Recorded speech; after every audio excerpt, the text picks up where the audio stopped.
Dear. Good afternoon. I would like to consult with you today on a number of issues. We will primarily discuss the global international situation, how it is characterized, and what place Belarus occupies in this global situation. This is, firstly, and secondly, a very important issue of relations, our relations between Belarus and the United States of America. The advent of the Donald Trump administration has led to a situation where international relations have begun to change very rapidly. We must give him credit, despite all the shortcomings.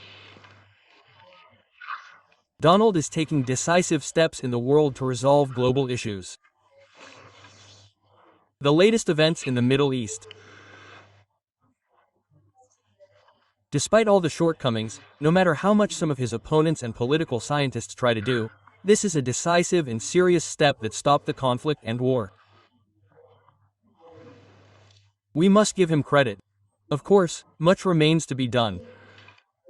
We have been working for a decade and almost a century to restore order there, and we have achieved nothing. Therefore, I absolutely support these steps by the President of the United States of America, Donald Trump, to restore order in the Middle East in this case.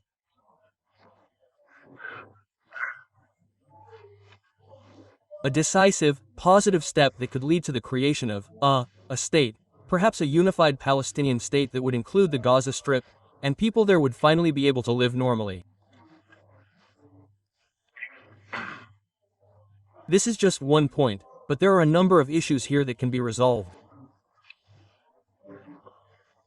The non-awarding of the Nobel Prize to Donald Trump, given the statements of various Nobelists, is also acceptable. They promise that he will definitely receive the Nobel Peace Prize next year. Personally, I would advise him not to worry too much about not winning the Nobel Prize, because being among these renegades there is probably not right for him. And the people of the world should evaluate what the United States of America and its president are doing on the international stage. It is more important to evaluate the international community and the people of the world than this politicized structure.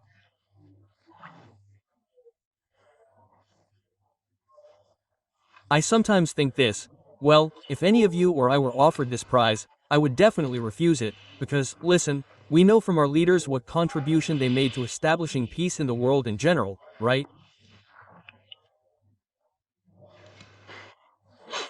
They did nothing. On the contrary, they facilitated and pushed Belarus into this so-called war. And compare it to the Venezuelan opposition leader. I have nothing against it. I don't know anything about her policies, just as you probably don't know anything about them. So they gave it to her because she fought for the destruction of Venezuela. But that's normal. But if Donald Trump is promised a prize next year, that means we can count on him pursuing a policy of peace, at least until he receives this Nobel Prize. But he will definitely receive it. I emphasize again that we should not congratulate him on this, given our attitude toward this Nobel Prize. This concerns the international situation and the new policy of the United States. The trend toward resuming Belarusian-American dialogue has gained some positive momentum. We've already discussed this more than once. The time will come, and we'll inform our population in detail, but perhaps the time has finally come to say something about this. But before we say anything about Belarusian-American relations, and especially their prospects, I'd like to consult with you today. Recently, Minsk has hosted a number of meetings with special envoys of the President of the United States. Experience has shown that the Americans are pursuing all these contacts solely for pragmatic purposes. Of course, our policy toward resuming relations with the United States will also have to be built exclusively in Belarusian interests. Yes, we can make some compromises. we can take the first steps, expecting the Americans to fulfill their promises. Just like with Belarus, they announced they were lifting sanctions against Belarus, but some loose ends remain. Both the Shurjanets and our Belavia leaders state that lifting these sanctions doesn't completely free Belavia from some silly obligations. And we can't always fly, repair, or buy things there. That's why the Americans acknowledge this. They say, it'll take some time to close these loopholes.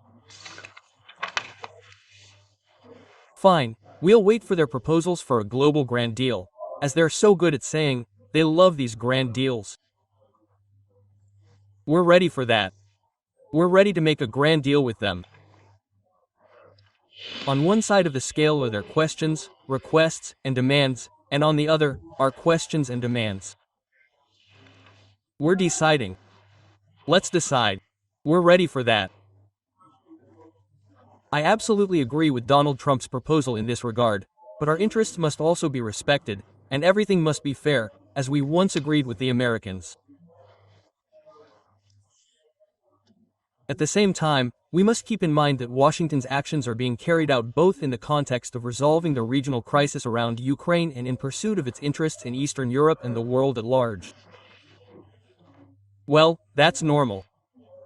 If the Americans want to resolve the conflict in Ukraine and see some small role for us there, we're ready to participate. We've stated our position. Peace, peace, and only peace. Ukraine must exist as a sovereign, independent state.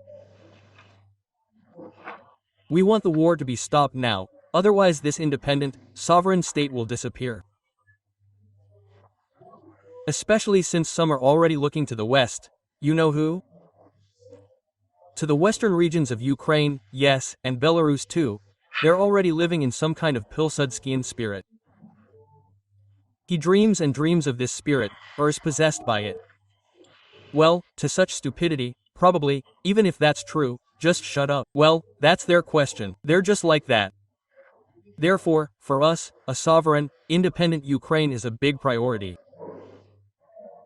It must be peace-loving, not create any problems or threats for anyone, and develop as an independent state.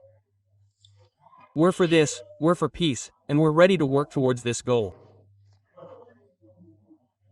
My last meeting with the Russian president demonstrated that the Russians, the Russian leadership, are determined to establish peace. No Tomahawks will solve the problem. This will escalate the situation to the point of nuclear war. Donald Trump probably understands this better than anyone, as he is in no hurry to hand over these deadly weapons and allow strikes deep into Russia, as President Zelensky is counting on. I believe that Belarus, as Russia's closest ally, has a certain role to play, as I already said, in resolving the Ukrainian crisis and in building a regional security architecture. The Americans have seen us in this process. We have specific capabilities and potential. I just mentioned this. But besides this, today we have an extensive agenda on other pressing issues. It should be noted that at the moment, the United States and its allies, especially the European Union, continue to impose sanctions on Belarus. Yes, we have learned to live under the pressure of these sanctions, to work, although not without problems, but they exist. They harm us and distract us from solving many problems. Unfortunately, the American administration continues to pursue a policy of promoting pseudo-democratic values. We see this too. They've seemingly abandoned this in words, but in reality, nothing of the sort is true. Donald Trump and the State Department's Rubio announced that funding for NGOs and other dirty tricks would be cut off. But only recently, we learned that nothing of the sort has been done. Funding has been resumed. Well, it's their business where to spend the money, and ours sees its own interests. At the same time, given the emerging progress in contacts with Washington, we need to develop a further framework for Belarusian-American relations for the future. In doing so, we must more clearly define our priorities. It's also important to establish, as we now fashionably say, lines, red lines, that we would not accept if crossed.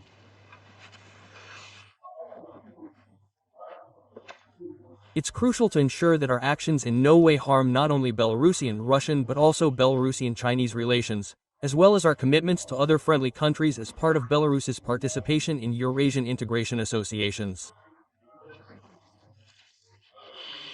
This is sacred. We agreed, we signed the relevant agreement, so we must act within this framework.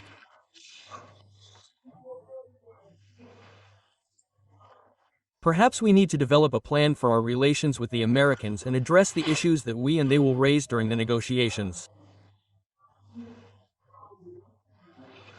We need to enshrine this at the highest level. I very much hope that in this small group, having gathered, you will make a specific proposal, express your opinions, so that we can perhaps see how this will look in the future. We can consider this issue at a Security Council meeting in Belarus.